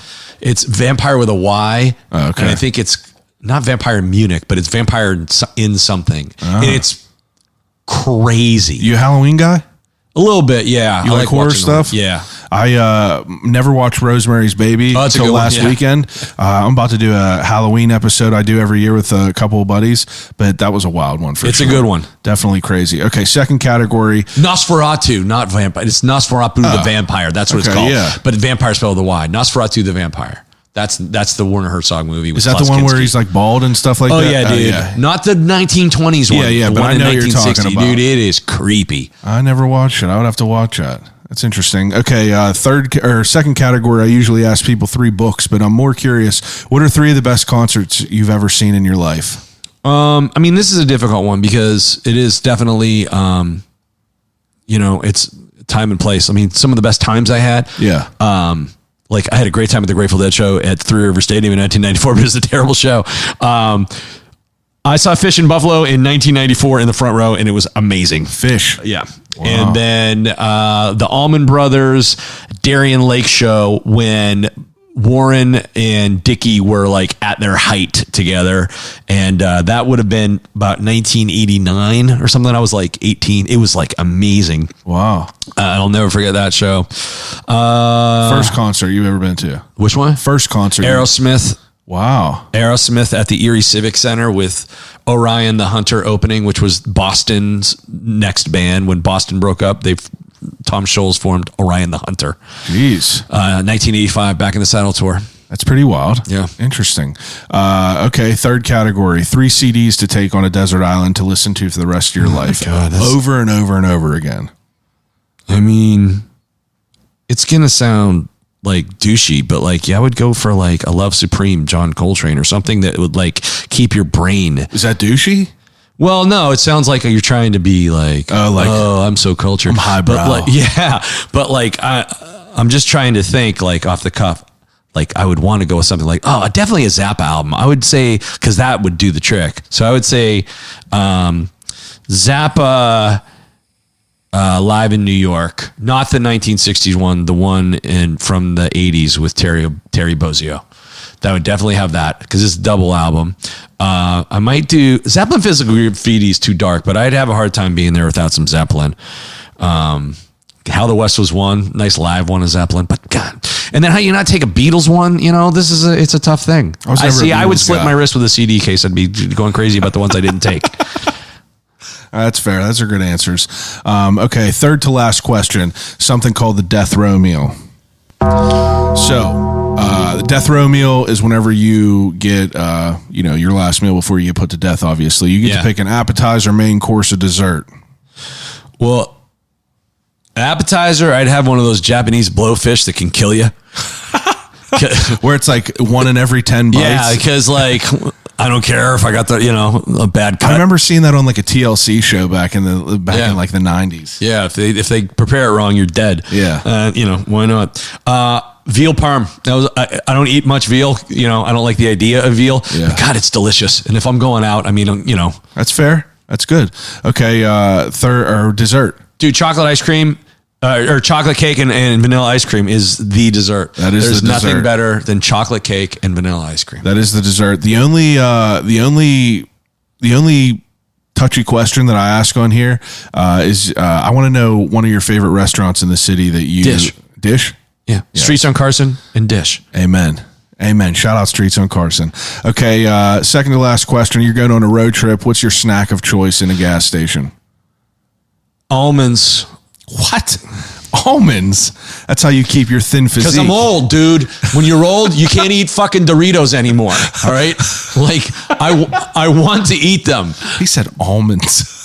That's fair. Okay, almonds are fair. I go, because here's the thing. What if they you got had protein the best in them, and they fill you up so you don't eat garbage the rest of the way. That's fine. You get the wasabis? Yeah, dude. Oh, fire. Or the soy, like those are... Soy or almonds are good, too. The salt and vinegar ones, like they're not all the soy, good. because wasabi thinks wasabi soy, and then salt and vinegar, those are really good. We're spoiled now with all the selections. Dude. Last question. If you could have a conversation with anyone, alive or dead, who would it be and why? If I could have a conversation with anybody alive or dead, it would be... is Jesus a real person? You want my real opinion? Yeah. No. All right, then I won't say him. That's about as political I get as I get on this call. Atheist outs himself on local podcasts. It's not even that I don't believe in Jesus. I believe in a higher power, but I think organized religion don't. Yeah. Snake oil. I ain't going down there, man. I could talk another hour. That's all right. I won't make you get on that. And I guess I'll let you pick him. He's probably been picked 40 times on here already. Jesus? Yeah, you're about to be like episode 204.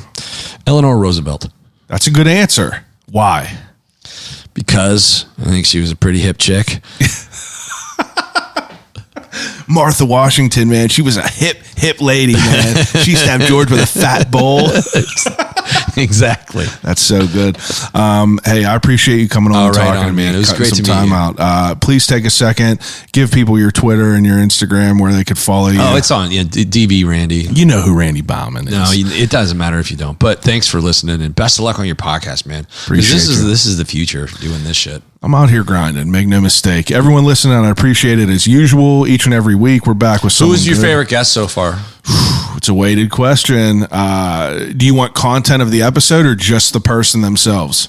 Give me an A and a B. Content of the episode is probably either Kevin Drobish, he is like the head of the PIMS, Pittsburgh Institute of Mortuary Science, worked under Cyril Wecht, did over 1,000 autopsies, worked on like the fucked up cases of the people getting pulled out of the river and stuff. But we talk about the wildest shit. Each and every year for October, I try to highlight like spooky episodes, talk to a medium, talk to, Odd Pittsburgh got to be my favorite though. Yeah. I mean, it's a fan favorite, but I have Sally Wiggin, Wiggins. It has an S. Wiggins. No, it don't. Yes, it does. No, it don't. Hey, I'm going to go to bat for Sally Wiggin. Wiggins. It ain't. She's going to come after you, I heard, if you say it wrong. Whatever. Dead. All right, everyone else, I appreciate it. I'll talk to you later. I'll call you right back.